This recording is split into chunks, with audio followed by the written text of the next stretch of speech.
Here we have a 2000 Jeep Grand Cherokee, and the customer complaint is it intermittently is not starting. Now this car has been here for hours this morning. I thought it might have been a parasitic drain, not sure.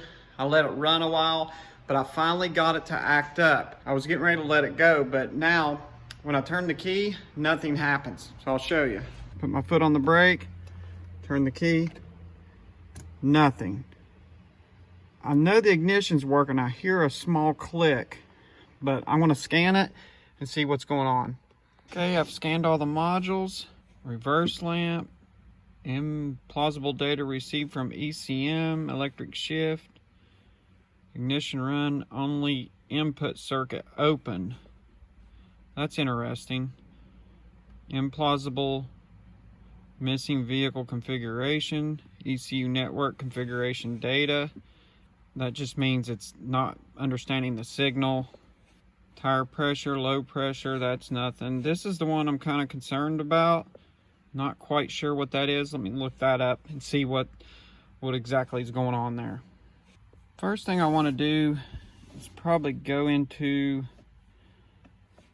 the BCM, because these, I think this has a tipping module and they're known for being problematic. Headlamp horn, ignition run, accessory, ignition run, start sense, ignition off, draw fuse sense. Anything that has to do with the ignition, I'm gonna try to pull up.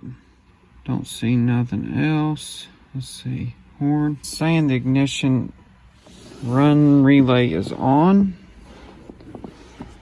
The ignition run start sense true. Ignition switch status, run position. I'm going to turn the key.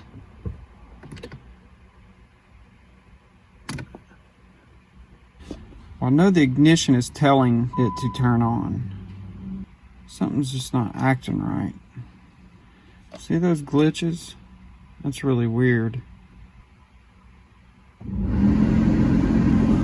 what in the world? The heater just kicked on. That's interesting. Why did that just kick on? I bet this thing's gonna start now. No?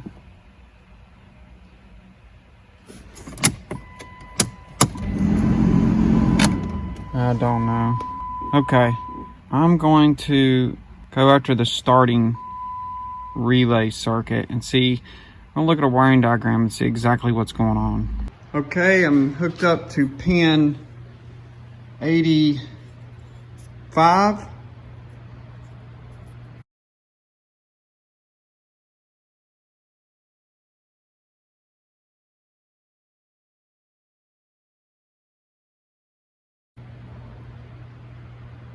don't know if you can focus on that. 85, which is number 1. Right there. So according to the wiring diagram, that should, the ignition output,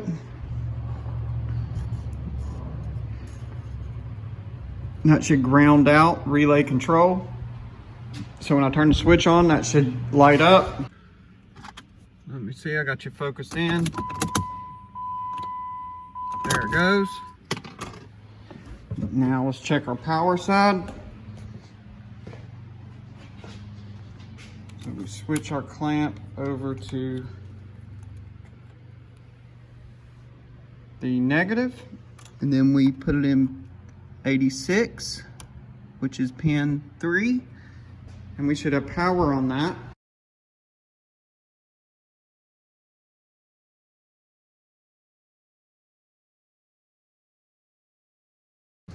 When we turn the switch, we should have power. There's a key. Okay, there we go. So we know we're getting power and ground to our relay, and it's still not starting. Switch these relays real quick just to rule out a bad relay. Switch these two relays around, they're the same thing, and if it starts, then it's the relay.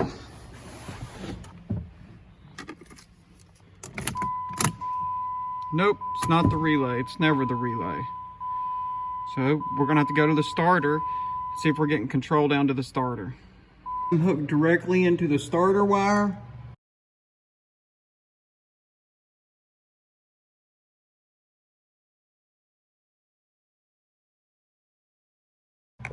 You can see right there, and my wire runs down, and then I'm going to hook that end up to a test light. I got my test light on, a 4-amp bulb, and this side is connected to the wire, the red. It runs all the way down, and the other side is connected to ground. So if we're getting the S wire, which is the starter wire, if it is getting power, that should light. Okay, I'm going to focus you in on the light.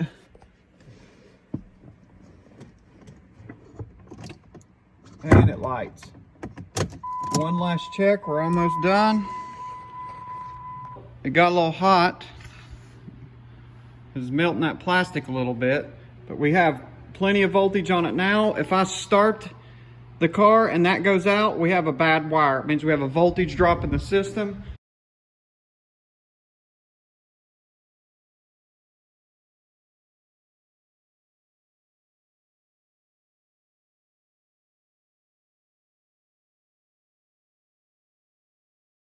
This is the last check. Hopefully it don't start.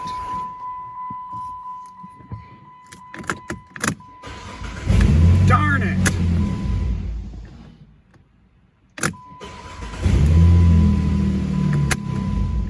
Well, it started. Okay, so I've been troubleshooting this intermittent no start, and I narrowed it really close down to the starter.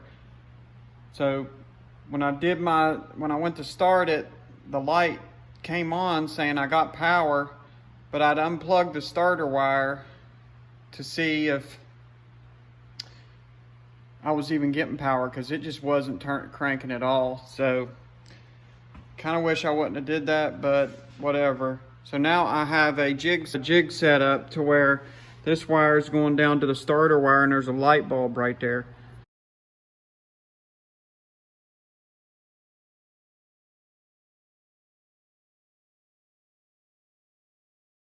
So when it doesn't start again, and if that light lights, I know it's the starter.